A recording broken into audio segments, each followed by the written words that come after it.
নমস্কার বন্ধুরা, সুবচনের সাহিত্য সভায় আপনাদের স্বাগত জানাই। আজ একটি ছোট গল্প প্রেমিক আপনাদের পড়ে শোনাবো। এই গল্পটির রচয়িতা মহান সাহিত্যিক শ্রী শরদিন্দু বন্দ্যোপাধ্যায়।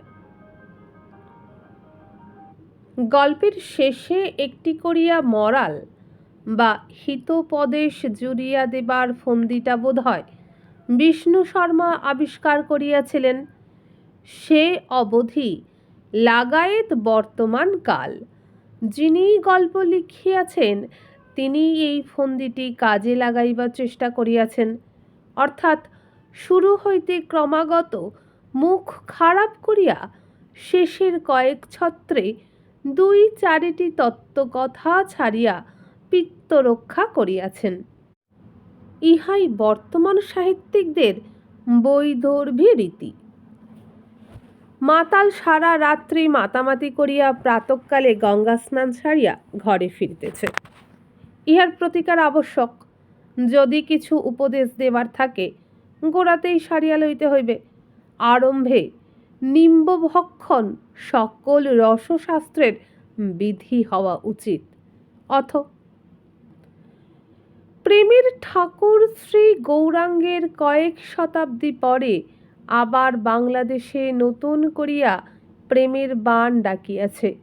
কেহ কেহ ইহা লক্ষ্য করিয়া থাকিবেন। শান্তিপুর ডুবু ডুবু নদে ভেসে যায়।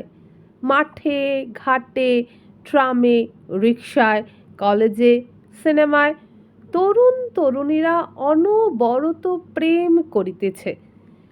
এত প্রেম কিন্তু ভালো নয়। সাধু সাবধান।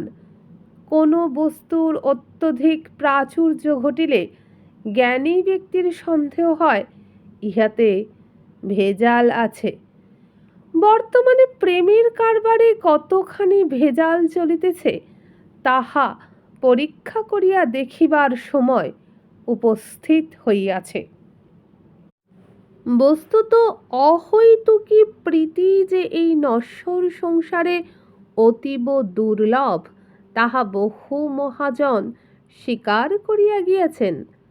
চণ্ডীদাস হিসাব করিয়া দেখাইয়াছেন যে মনের মানুষ মাত্র কোটিকে গুটিক মিলে। বিদ্যাপতি ঠাকুর তো পরিষ্কার বলিয়াই দিয়াছেন যে প্রাণ জুড়াইতে লাখের মধ্যে একটি মানুষও তিনি পান নাই। সুতরাং আজকাল যেসব তরুণ তরুণী পথে ঘাটে এই দুর্লভ বস্তু কুড়াইয়া পাইতেছে তাহাদের কি বলিব? ভ্রান্ত, মূঢ় না স্বার্থপর? আধুনিকদের ভ্রান্ত বা মূঢ় বলিলে চটাচটি হইবার সম্ভাবনা।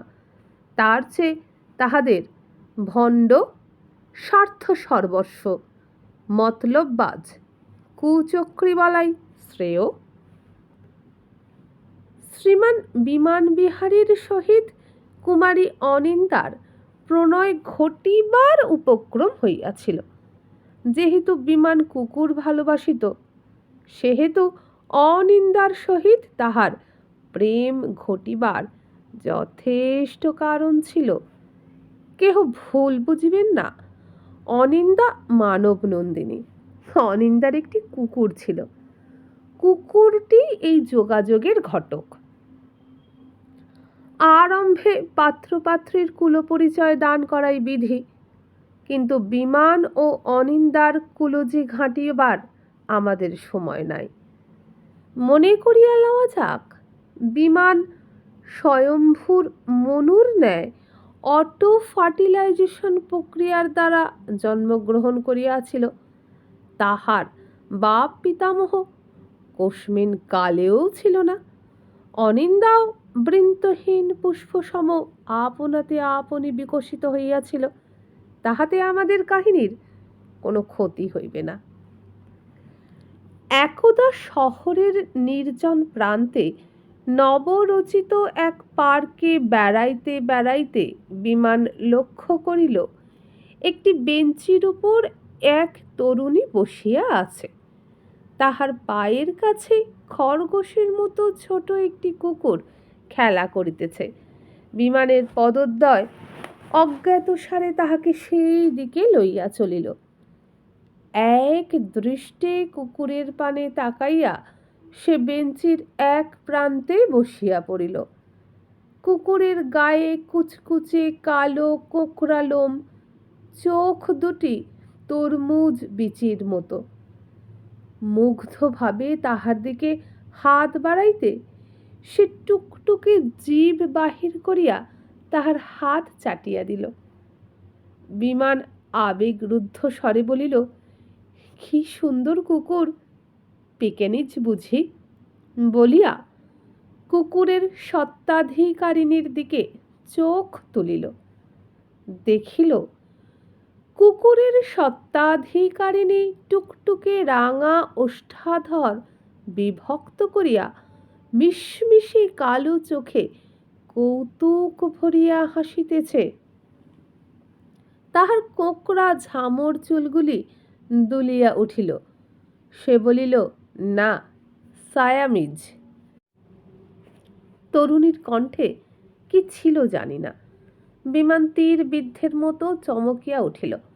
তারপর কুকুরের পানে একাগ্র দৃষ্টিতে চাহিয়া বলিল, তাই হবে, আমার ভুল হয়েছিল।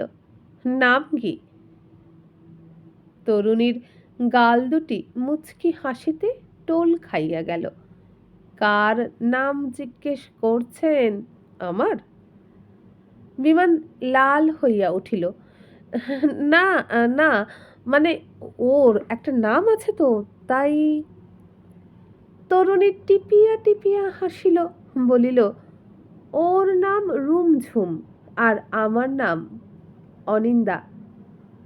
বিমান অতিমাত্রায় উল্লসিত হইয়া বলিয়া উঠিল, রুমঝুম, ভারী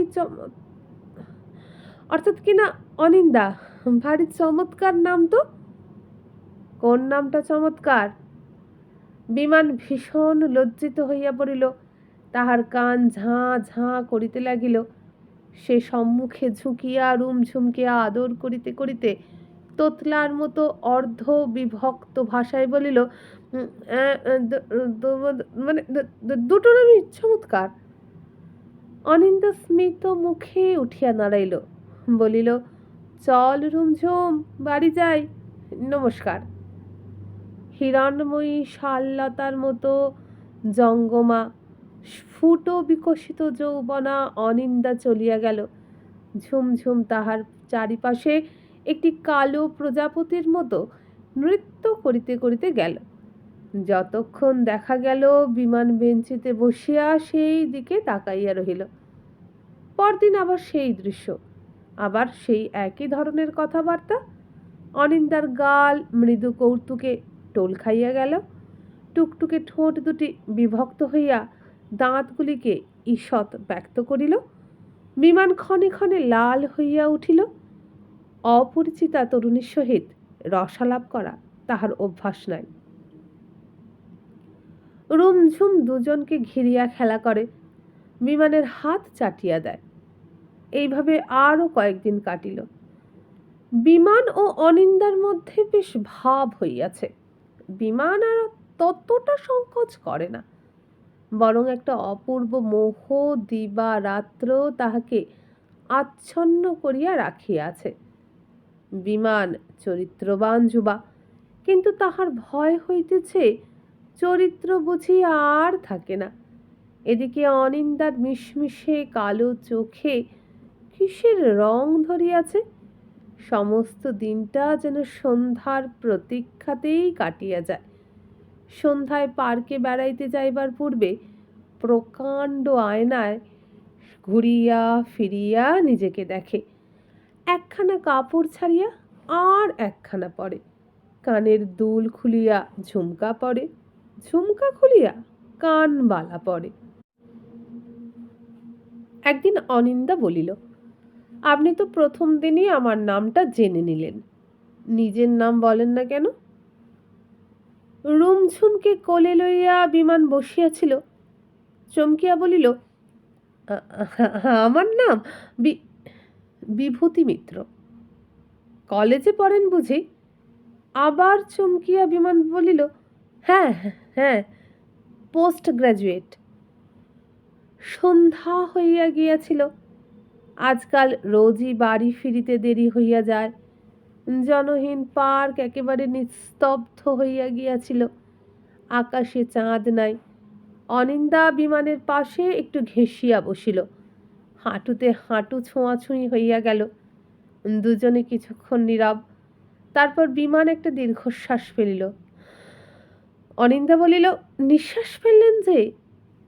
বিমান অবরুদ্ধ আবেগের প্রাবল্যে রবীন্দ্রনাথের কবিতা ভুল আবৃত্তি করিল।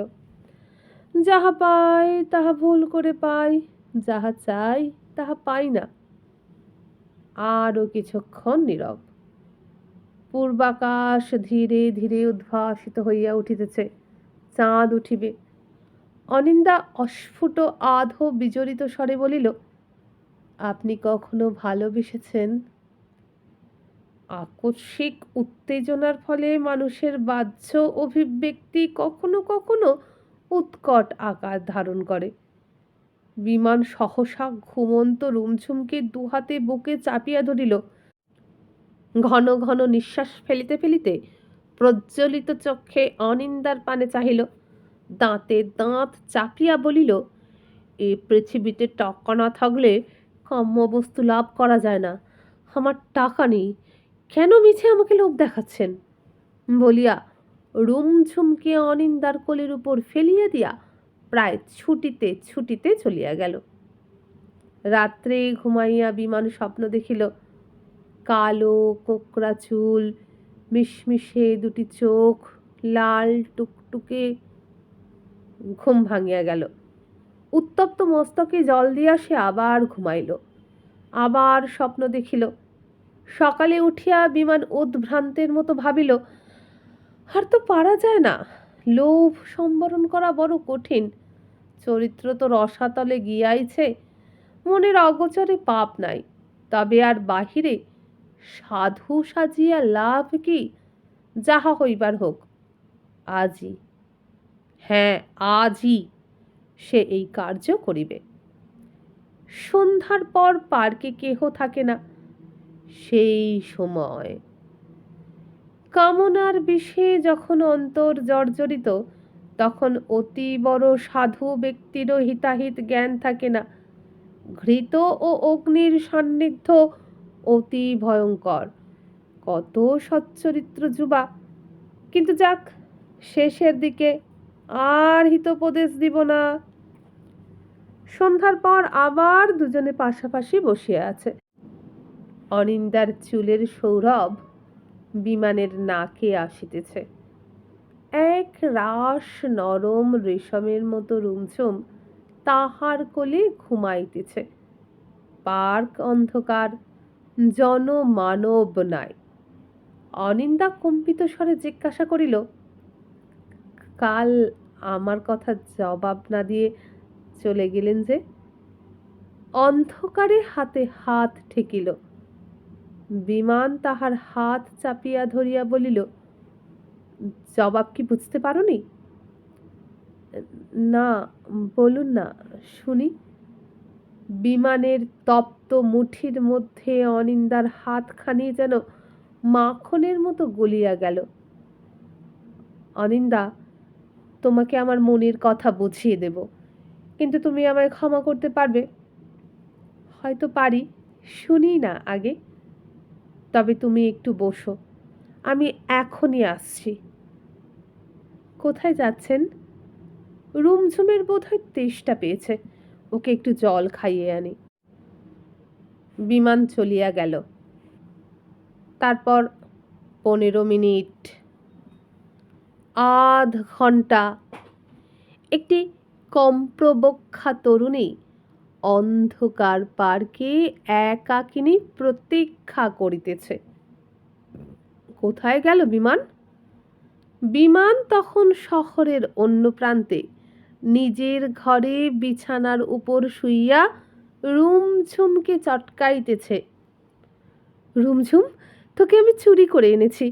তোর মন কেমন করবে না, ফিরে যেতে ইচ্ছে করবে না। আর কখনো আমরা পার্কের ত্রিসীমানায় যাব না, কি বলিস? অনিন্দা নিশ্চয়ই খুব রাগ করবে, কিন্তু তোকে ছেড়ে যে আমি এক দণ্ডও থাকতে পারছিলুম না। বন্ধুরা, এখানেই শেষ হয়ে গেল শরদিন্দু বন্দ্যোপাধ্যায়ের রচিত গল্প প্রেমিক। কেমন লাগলো কমেন্ট করে জানাবেন। আর এই গল্পটি বেশি বেশি করে লাইক আর শেয়ার করবেন। আমার চ্যানেলটি অবশ্যই সাবস্ক্রাইব করুন আমাকে উৎসাহিত করার জন্য। আজ তাহলে চলি, নমস্কার।